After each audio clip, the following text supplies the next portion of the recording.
here we've got Ultradyne's C4 Dual-Aperture sights for the 5.56 and for the 7.62. Guy Miner put them both to the test. Gavin here from UltimateReloader.com. I'm back with Guy Miner. Thank you for joining us, Guy. It's my pleasure. Got to work with some nice rifles, some nice sights. Yeah, I wanted you to take the lead on this because I know you've got, between your experience in the Marines and in law enforcement, you've used a ton of different optics and sights and all sorts of stuff. And I thought it'd be fun for you to try these because they're just a little bit different. But before we talk about the features, this whole world of iron sights can be just a little bit overwhelming. There's just about a product for every different application, different features, different materials, different pricing points. You know, it's almost endless. Some are so simple and basic and inexpensive, and yet they do exactly what they're supposed to do. And then you can get way off the deep end. When I was shooting prone matches, NRA prone matches with my Model 70 match rifle, it had a very expensive, very nice set of sights on it. I could shoot good scores out at 600 yards, no problem. Wow. Yeah.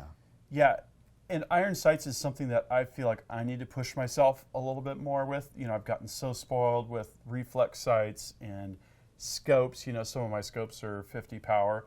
You know, it kind of spoils you a little bit, and I inherently like the simplicity of the iron sights, and I like the challenge of, you know, being able to shoot with them.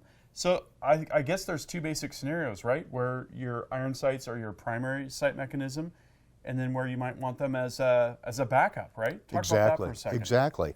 Oh, well, it takes me back to my SWAT rifle, which was an AR-15, and it had a small optic on it, a 1.5 to 5, and low power optic. It was perfect for what I was doing, but optics break. They go bad. Battery goes out, optics break, things happen. It gets knocked hard, and all of a sudden it's out of no longer in zero. Optics today are a lot better than they used to be, but they still have potential for failure. And that's where a set of good backup sights on your rifle already, ready to be flipped up and put into use. Yeah. Perfect. You know, I'll use the analogy of the compass, right? We all have these fancy electromagnetic compasses built into our phones and GPS devices. And it's kind of funny, a good old, you know, suspended magnetic needle in fluid, it just doesn't break, and it always works, right? It always works perfectly. I've had one compass, I think, since I was a kid in Boy Scouts. It still works just fine. Yeah. Yes, that was a long time ago. Yeah, nice. Okay, so within all those options, I think these C4 sights are pretty interesting because they are compact, right? They flip down and they fold up, and they've got that dual aperture, you know, sort of precision aiming mechanism built in. You can set up different aperture options, and then there's this whole aspect of the BDC type compensation, right? And what did you find with that? Tell us about that. That was interesting. I liked the idea a lot.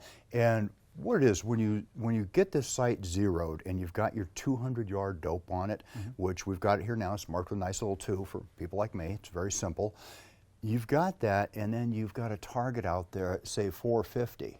All you do is click, click, click, click, click, click, and you're there. It's nice and clearly marked all the way out to 600 yards, and it's matched to the trajectory of the M193, the little 55 grain bullet out of the 5.56. And it's matched to that trajectory, and I found that it worked very well. I got this dialed for 200, and then this morning you gave me a bit of a challenge. I got up here and you said, why don't you go shoot that steel out there at 400? And 66-year-old eyes, and I'm going, steel at 400. Okay, and finally we found it. Used the binoculars and found it. Hard to see. Yeah. Yep, the light wasn't on it. I'll use that excuse. Sure. Finally found it, and then had Zach spotting for me. Took 2 shots. The first one, I asked him to take a look and, you know, tell me where he thought it hit. It felt like it was low and right to me, and he said it was. So all I did, I didn't even mess with the sights. I just a little bit of conductive windage, a little tiny bit higher, a little tiny bit farther to left, hit. I'm kind of thinking if you want to hunt with iron sights, this is kind of a good option, right? I think so. The more I've used them, the better. I really like that aperture up front. I really do. That is nice because you can see your target. Yeah. Instead of blocking out much of your target with just a solid post, no, you're looking through two apertures, Yeah. rear side aperture, front side aperture. There's your target, go. And the human eye naturally wants to align those. Absolutely. Looking through these, it's very intuitive and instinctual, and it might not look as precise as it is, right? Right. Because you've got a fair bit of room around that rear aperture, but when you center it up on the target and you hit the target, it's like, okay, well, yeah, actually the human eye is actually pretty good at doing that. And for me, the secret on that is not trying too hard to center it all up. Just let it happen. Just let it look through the rear sight, look through the, in this case, look through the front sight at your target, and you're there. If it was just a post, look through the rear sight, focus on the front sight, Right. and then you're good. Like when you're handgunning, right? Yeah. Problem is that front sight post can cover up an awful lot of target out there at a few Yes. hundred yards. Yes, and the further you go, the Yeah. crazier things get. It does. Yep. And so with that elevation and windage adjustability, you can get that zero. Yes. And then just use basically your BDC to account for your drop, and then, based on what your wind is doing, you'll just, use an appropriate hold, that kind of thing. And it's interesting on the Ultradyne, the front sight is the one that you adjust to get sighted in, and then leave it alone. And after that, then if you need a little bit of quick windage or elevation adjustment back here on your rear sight, you can do that. But it's already pretty well set. You just have this rear sight centered up and on the 200-yard zero, and do all your zeroing with the front sight. And Very then, cool. then it's easy. Yeah, and what's the total range of distance? Oh, You got the 200-yard zero, yes, and it goes to, is it 600? 600. Yeah. Yeah. That's pretty amazing. It is, and 600 yards with the little 5.56 is it's a pretty good poke, especially with run-of-the-mill normal 5.56 ammo with a little 55 grain bullet. It's not some super duper 77 grain stuff like we put through your 223 trainer.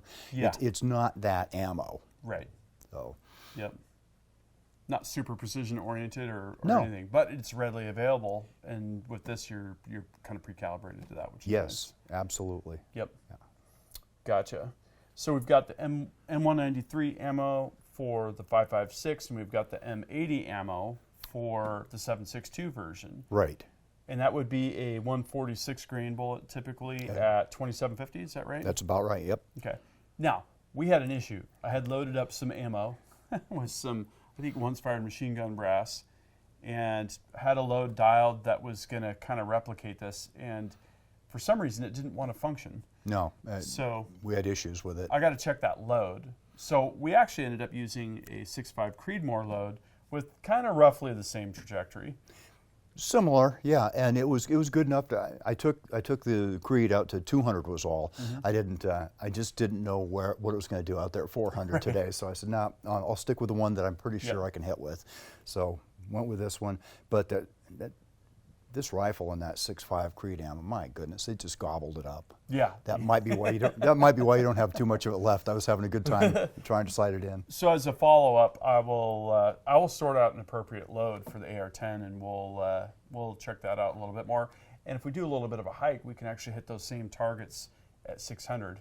Nice. Assuming that we can actually see them with the naked eye. That Nice. we'll have to go up there and see. You might have to put up a different size target or something like that. So let's talk about your whole process, start to finish here. Sure. They were real easy to mount on here. They just mount right on the rail, no problem.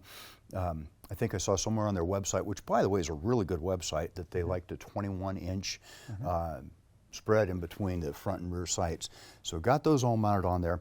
Went out to the range. You make sure that this rear sight is centered up, left to right. Okay. Yep. Okay.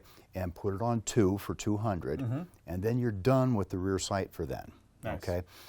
Go up to the front sight, and that's the one that we're going to be using to adjust for elevation and windage while we're zeroing. zero, yeah. Right. And they recommend 1.4 inches low at 25 yards. Okay. And 0.4 inches low at 50 yards. So I start at 25 yards, got on target pretty quickly, no problem there. About 1.5 low. Okay, I don't know if it was 1.4, might have been 1.5. And then also at 50 yards, I was just about a 1/2 inch low, and that was fine. Then I started playing with it at 100 and 200 and even 300 yards at the gun club where I was working out, shooting it there. And then, what do you know? Works just fine out here at 400. That's great. Yeah, this is a really interesting capability and kind of a different game to play, if you will. I like it. I like sights. I like my optics too, but I really like the sights. You know, and if you've got optics and you're using optics most of the time, these things flip down out of the way so nicely, so easily, and then if you need them, there they are. Yeah, that's even nice when you're putting it in your rifle bag or whatever. It doesn't snag on things as easily. Or oh, I found when I was putting them here in the rack and everything, I just tucked them down. One less thing sticking out to get bumped. Yeah, exactly. Yeah, that's awesome. I was gonna ask how you zeroed with just the rear sight, and the fact that the front sight is where you set that zero makes total sense. And then just whatever you're dialing at the back is your compensation. Right. Right. Yeah. You do your zeroing with the front sight, and when it's in use, you know, you got your bullet drop compensator. Basically, is what that boils down to. There, as you can see, that sight moving up. Yeah. It's all the way up to 6 there. Bring it on back down. 2. Yeah. Very cool. Very nice indeed. Yep. So, summary. Great features on these sights. I mean, can you think of anything that's missing here? Somebody's going to want to put tritium on it or something, but I like these the way they are. I really do. They are, although they're simple to use, they are very, very well made, and they're kind of a complex little rascal in there with all these little screws and stuff. And there's a lot to it. That was very well designed, or is a very well designed sight. I like it. I like the protection. You know, yes, it's got a pretty good degree of protection there on that. They're compact, like you said. You know, with them folded down, it's almost flat. It's pretty nice. I almost forgot to mention that I did not need to use tools, except I did use a flat-bladed screwdriver to adjust the windage up here. But for the elevation, you could do it all with your fingers. Oh, that's nice. Very nice. Yeah, it's nice not to have those, not to have special tools. Right. Yep. Yeah, I had my AR-15 sight tool with me, but I didn't have to use it. Very nice. And that 20.5 inches or 21 inches is important, because based on your BDC, the math, that's going to make the math compute for your actual adjustment, right? Yeah, it would be interesting just to game it someday, to bring that right back to here and see how well it works. And I know that the longer sight radius is going to be helpful, but it might be interesting just to put it back here just to see, you know, how crazy things get. I think if you dial a little bit up, it's going to accentuate that because it's at a shorter radius, right? Yeah, I would think so. Yeah. So I think it would affect it a lot. Make sure you get that sight radius approximately correct there. Yeah, and just looking at these, the level of quality is definitely readily apparent. These are not cheap sights. These are top shelf material, top quality, you know, top features, and you know, you have to spend money for that. Ultradyne's got them listed at $300, and I found them available online for $269, and that's for front and rear. Nice. And I think it's worth every penny, frankly. Yeah, very good. Well, thank you for putting these through the paces. It's my turn next. Here's what we want to know from you all is, are you running sights like these? Are you running the C4 sights? What do you think about those? If you're running other sights, tell us about what you've got on your AR or a similar type rifle, what you like about them and what you don't. And if you want to know more about these, click on that first link in the video description. In the article, we'll have a little bit more data, links to product pages, and so on and so forth. That concludes this video, and that means it's time to wrap it up.